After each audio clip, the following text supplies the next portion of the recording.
కోనసీమ కైలాసనాథుడు కొలువై మోక్షాన్ని ప్రసాదించే ముక్తిసీమ. దక్షయజ్ఞం జరిగిన ద్రాక్షారామం, క్షణంలో ముక్తిని ప్రసాదించే ముక్తేశ్వరాలయం, భక్తుని కోసం సాక్షాత్తు పరమేశ్వరుడు కేశములు ధరించిన శ్రీ ఉమాకొప్పేశ్వరాలయం. ఇలా పేర్లు ఏవైనా సాక్షాత్తు ఆ పరమేశ్వరుడు కొలువు తీరిన కైలాసమే ఈ కోనసీమ.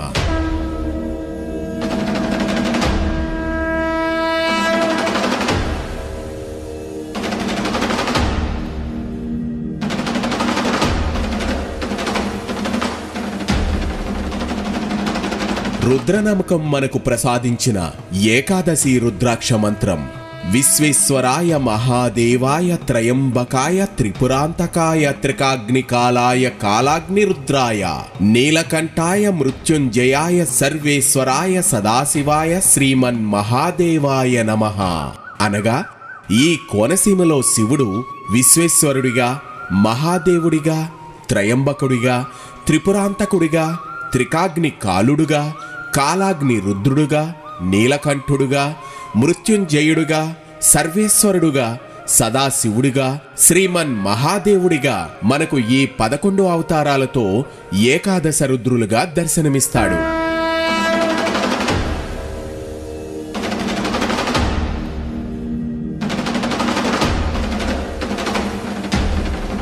ఈ ఏకాదశ రుద్రులు నవ్యాంధ్రప్రదేశ్లోని తూర్పుగోదావరి జిల్లా కోనసీమ ప్రాంతంలో నెలకొని ఉన్నారు. ప్రతి సంవత్సరం కనుమ పండుగ రోజు జగ్గన్న తోట ప్రభల తీర్థంలో ఈ ఏకాదశ రుద్రులు సమావేశమవుతారు. అలా సమావేశమైన ఏకాదశ రుద్రులను ఒకే చోట చూస్తే మంచిదనే విశ్వాసంతో వేలాది మంది భక్తులు జగ్గన్న తోటకు విచ్చేస్తారు. ఈ ఏకాదశ రుద్రులలో మొదటివాడు విశ్వేశ్వర రుద్రుడు వ్యాఘ్రేశ్వరం. ఈ గ్రామానికి వ్యాఘ్రేశ్వరం అనే పేరు ఎలా వచ్చింది అంటే, ఒక పులి బ్రాహ్మణుడిని వేటాడేందుకు ప్రయత్నించింది. అతను గొప్ప శివభక్తుడాయే. పులి తరుముతున్న తరుణంలో భయపడి అతను చెట్టుపైకెక్కి శివనామ జపం చేస్తాడు. అతను జపం చేస్తున్నప్పుడు అతను ఆకులను కోసి చెట్టు కింద ఉన్న పులి మీద వేస్తాడు. కొద్దిసేపటి తర్వాత పులి పూర్తిగా ఆకులతో కప్పబడి కదలలేకుండా ఉంటుంది. అప్పుడు బ్రాహ్మణుడు మెల్లగా చెట్టు మీద నుండి క్రిందకు దిగి పులిపై ఉన్న ఆకులను తీసివేస్తాడు. ఆశ్చర్యకరంగా పులిని దేవతలు ఆశీర్వదించి శివలింగంగా మార్చారు. ఇక్కడ పులి అనగా సంస్కృతంలో వ్యాఘ్రము, అందుకే ఈ ఊరికి వ్యాఘ్రేశ్వరము అనే పేరొచ్చింది. ఇక్కడ పరమేశ్వరుడు శ్రీ బాలా త్రిపుర సుందరి సమేత వ్యాఘ్రేశ్వర స్వామిగా దర్శనమిస్తారు. ఈ వ్యాఘ్రేశ్వరం అమలాపురానికి కేవలం 13 కిలోమీటర్ల దూరంలో ఉంది.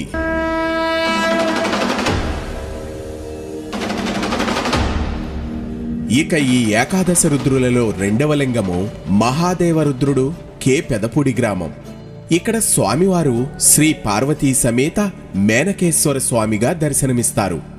ఇక్కడ స్వామివారి స్థల పురాణం ప్రకారం పూర్వకాలంలో విశ్వామిత్రుని తపోభంగం చేసిన తరువాత మేనక స్వర్గానికి వెళ్లడానికి ప్రయత్నించగా ఆమె వెళ్లలేకపోతుంది. అప్పుడు శివుని ప్రార్థించగా ఆయన ఒక శివలింగాన్ని మేనకకిచ్చి ఆ ప్రదేశంలో ప్రతిష్ఠింపమని చెబుతాడు. మేనక ఆ లింగాన్ని కృష్ణరాయుడు పెదపూడి అనగా కే పెదపూడి గ్రామంలో ప్రతిష్ఠించి స్వర్గానికి వెళ్ళిందని పురాణ కథ. మేనకచే ప్రతిష్ఠింపబడుటచే మేనకేశ్వర స్వామి అని పిలువబడుతుంది. ఈ పెదపూడి గ్రామం ముందు మనం దర్శించుకున్న వ్యాఘ్రేశ్వర స్వామి దేవాలయానికి కేవలం 5 కిలోమీటర్ల దూరంలో ఉంటుంది. ఈ ఏకాదశ రుద్రులలో మూడవ లింగము త్రయంబకేశ్వరుడు, ఇరుసుమండ గ్రామం. ఇక్కడ శ్రీ బాలా త్రిపుర సుందరి సమేత ఆనందరామేశ్వర స్వామిగా భక్తులకి స్వామివారి దర్శనమిస్తారు. పురాణగాథ ప్రకారం రావణుని సంహరించిన తరువాత శ్రీరామచంద్రులు వారు సీతాలక్ష్మణ సమేతుడై పుష్పక విమానంలో అయోధ్యకు వెళుతూ ఉండగా మార్గమధ్యంలో ఇరుసుమండ వద్ద వారి విమానం కదలకుండా నిలిచిపోయిందట. అప్పుడు శ్రీరామచంద్రులు వారు శివుని ప్రార్థించి ఇక్కడ ఒక శివలింగాన్ని ప్రతిష్ఠించినని, అప్పుడు వారి పుష్పక విమానం ముందుకు కదలగా వారందరూ ఆనందభరితులయ్యారట. రామునిచే ప్రతిష్ఠింపబడినది కావున రామేశ్వరుడని, అందరికీ ఆనందదాయకమగుటచే ఆనందరామేశ్వరుడని పిలువబడుతున్నాడు. ఈ ఇరుసుమండ గ్రామం ముందు మనం దర్శించుకున్న కే పెదపూడి గ్రామానికి కేవలం 5 కిలోమీటర్ల దూరంలో ఉంది.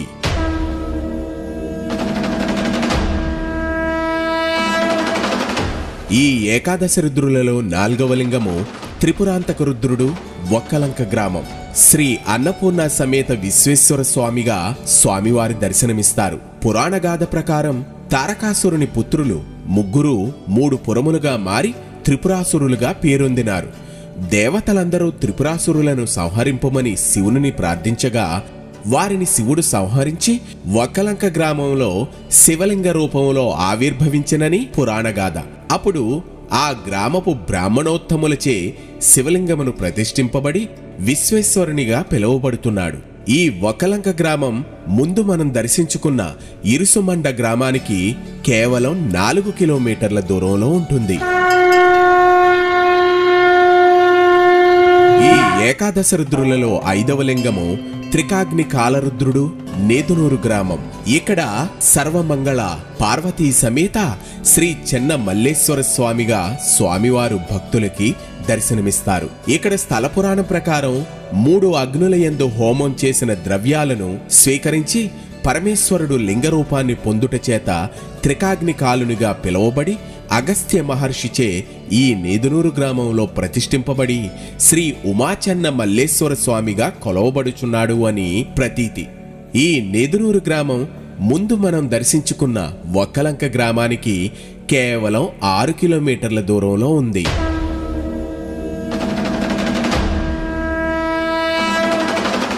ఈ ఏకాదశ రుద్రులలో 6వ లింగము కాలాగ్ని రుద్రుడు, ముక్కామల గ్రామం.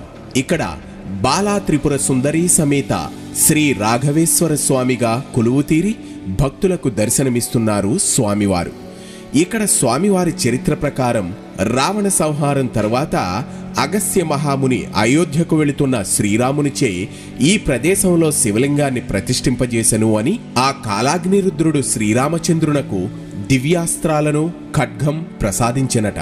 రాఘవునిచే ప్రతిష్ఠింపబడుట వల్ల రాఘవేశ్వర స్వామి అని పిలువబడుచున్నాడని, మరియు పాండవులు వనవాసం చేసేటప్పుడు శివుడు అర్జునుని పరీక్షింపదలిచి కిరాతుని వేషంలో అర్జునుని ధైర్య పరాక్రమాలను చూచి పాశుపతాస్త్రం ప్రసాదించినని, ఆయనే ఈ కాలాగ్ని రుద్రుడని మరొక కథ ప్రచారంలో ఉంది. ఈ ముక్కామల గ్రామం ముందు మనం దర్శించుకున్న నేదునూరు గ్రామానికి కేవలం 5 కిలోమీటర్ల దూరంలో ఉంది. ఈ ఏకాదశి రుద్రులలో 7వ లింగము నీలకంఠ రుద్రుడు, మొసలపల్లి. ఈ గ్రామంలో శ్రీ బాలాత్రిపుర సుందరి సమేత అనంత భోగేశ్వర స్వామిగా స్వామివారు దర్శనమిస్తున్నారు. ఇక్కడ స్థల పురాణం ప్రకారం దేవతలు, రాక్షసులు క్షీరసాగర మథనం సమయంలో వెలువడిన విషవాయువులను శివుడు తన కంఠమునందు నిక్షిప్తం చేసుకుని నీలకంఠుడైనాడు. ఆ గరళకంఠుడే మొసలపల్లి గ్రామమునందు లింగరూపమున ఆవిర్భవించినని, తనను కొలిచిన వారికి అనంత భోగాలను అందించేవాడు అని, అనేక భోగులు అనగా పాములను ఆభరణములుగా ధరించినవాడు అగుట వల్ల అనంత భోగేశ్వర స్వామిగా పిలువబడుతున్నాడు అని స్థల పురాణం. ఈ మొసలపల్లి గ్రామం ముందు మనం దర్శించుకున్న ముక్కామల గ్రామానికి కేవలం 4 కిలోమీటర్ల దూరంలో ఉంటుంది.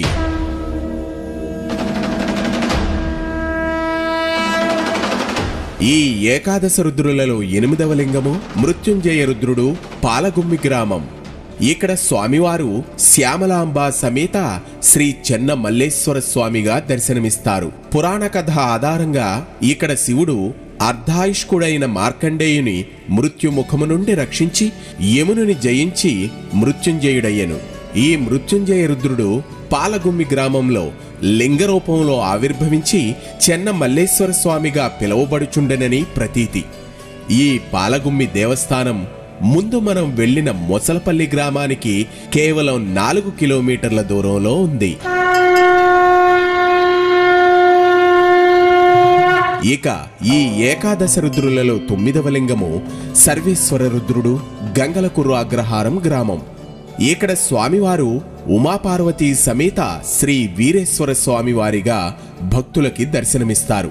దక్షిణ యజ్ఞంలో సతీదేవి తండ్రి చేసిన అవమానాన్ని భరించలేక తన కాలితో నేలపై వ్రాయటం వల్ల ఏర్పడిన అగ్నిజ్వాలల్లో కాలి బూడిదైనప్పుడు శివుడు ఆగ్రహించి ఉగ్రరూపుడై నృత్యము చేసి తన జటాజూటములలో ఒక జటను తీసి నేలపై కొట్టుట వల్ల శివాంశ సంభూతుడైన వీరభద్రుడు జన్మించి దక్షయజ్ఞాన్ని ధ్వంసం చేశాడు.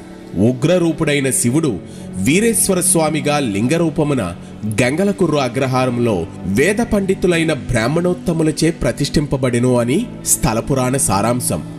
ఈ గంగలకుర్రు అగ్రహారం ముందు మనం దర్శించుకున్న పాలగుమ్మి గ్రామానికి కేవలం 2 కిలోమీటర్ల దూరంలో ఉంది.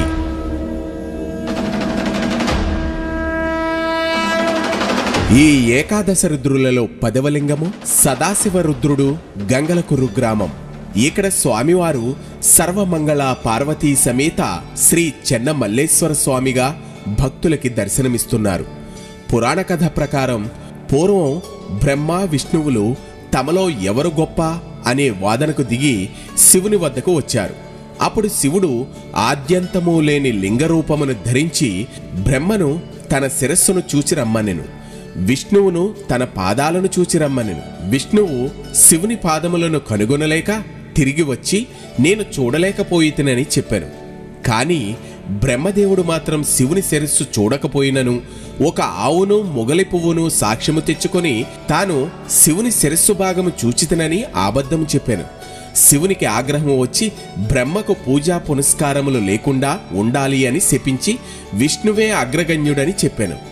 ఆ లింగధారి అయిన సదాశివుడు గంగలకురు గ్రామంలో వేద పండితులైన బ్రాహ్మణోత్తములచే ప్రతిష్ఠింపబడిను అని పురాణ సారాంశం. ఈ గంగలకురు గ్రామం ముందు మనం దర్శించుకున్న గంగలకుర్రు అగ్రహారానికి కేవలం 4 కిలోమీటర్ల దూరంలో ఉంది. ఇక ఈ ఏకాదశ రుద్రులలో చివరిది 11వ లింగము శ్రీమన్ మహాదేవ రుద్రుడు, పుల్లేటుకుర్రు గ్రామం. ఇక్కడ స్వామివారు శ్రీ బాలా త్రిపుర సుందరి సమేత అభినవ వ్యాఘ్రేశ్వరుడుగా భక్తులకి దర్శనమిస్తున్నారు. ఇక్కడ స్థల పురాణం ప్రకారం పూర్వకాలంలో విష్ణుమూర్తి శివునిని సహస్ర కమలాలతో సహస్ర నామాలతో పూజించెను. దానికి సంతసించిన మహాదేవుడు విష్ణువుకు సుదర్శన చక్రమును బహుకరించెనట. ఆ మహాదేవుడు పుల్లేటుకుర్రు గ్రామంలో లింగరూపమున ఆవిర్భవించెను. పుల్లేటుకుర్రు గ్రామానికి పుండరీకపురము అని పూర్వకాలంలో ఒక పేరు ఉండేదట. పుండరీకము అనగా వ్యాఘ్రము అంటే పులి అనే అర్థము. వ్యాఘ్రేశ్వరంలో వ్యాఘ్రేశ్వర స్వామి ఉండుట చేత ఈ గ్రామంలో శివుడు అభినవ వ్యాఘ్రేశ్వర స్వామి అని పిలువబడుతుండెను. ఈ పుల్లేటుకుర్రు గ్రామము ముందు మనం దర్శించుకున్న గంగలకుర్రు గ్రామానికి కేవలం 3 కిలోమీటర్ల దూరంలో ఉంది. ఈ 11 ఏకాదశ రుద్రులను ఏకకాలంలో ఒకే రోజున దర్శించిన ఏకాదశ రుద్రాభిషేకం చేసిన ఫలము కలుగును అని పురాణగాథ. సమస్త జనులకు ఏకాదశ రుద్రుల అనుగ్రహ ప్రాప్తిరస్తు. ఓం నమః శివాయ.